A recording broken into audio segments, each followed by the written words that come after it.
এতিয়াও আমাৰ যি আজি যি ৰাইজে আমাক যি সঁহাৰি জনাইছে তাৰ কাৰণে কংগ্ৰেছৰ অফিচ উদ্বোধনী হ'ল ৰাইজ দেখুৱাই দিব কেমেৰামেন ৰাইজে আছে আজি আপুনি কেনেকুৱা আনন্দিত হৈছে আজি জাকিৰ হুছেইন চিকদাৰ এতে নাই আজি কালিকুছি মুদ্ৰম চেণ্টাৰত যি মানুহ প্ৰভাৱ দেখা পাইছোঁ আজি জাকিৰ হুছেইন চিকদাৰ নাই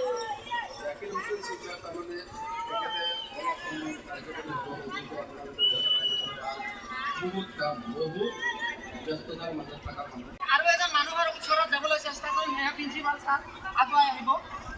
আজি যথেষ্ট মানুহৰ ভিৰ দেখা পাইছোঁ আজি জাকিৰ হুছেইন চিকদাৰ নাই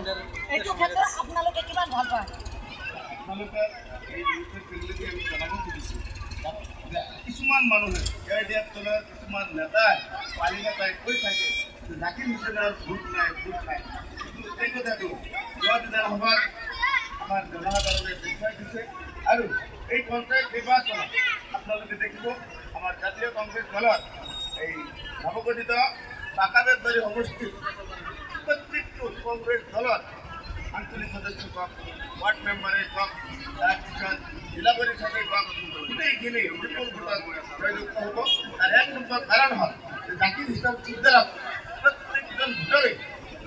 অন্তৰৰ পৰা ভাল পায় এইটো মই কোৱা কথা নহয় আপুনি আজি চাওক ইয়াতে আমি সাধাৰণভাৱে কোনো ধৰণৰ মাইকিং কৰা নাই কোনো ধৰণৰ আমি প্ৰচাৰ চলোৱা নাই তথাপি আমাৰ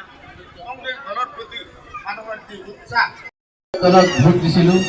সন্মানীয় আশৰাফুল হুছেইনক আমি বিধায়ক বনাইছিলোঁ কিন্তু তাৰ কিছুদিন পাছত আমি লোকসভা ইলেকশ্যন যেতিয়া আমাৰ অনুষ্ঠিত হ'ল লোকসভা নিৰ্বাচন অনুষ্ঠিত যেতিয়া হৈছিল তেতিয়া আমাৰ AIUDF দলৰ কোনো প্ৰাৰ্থী নাছিলে আমাৰ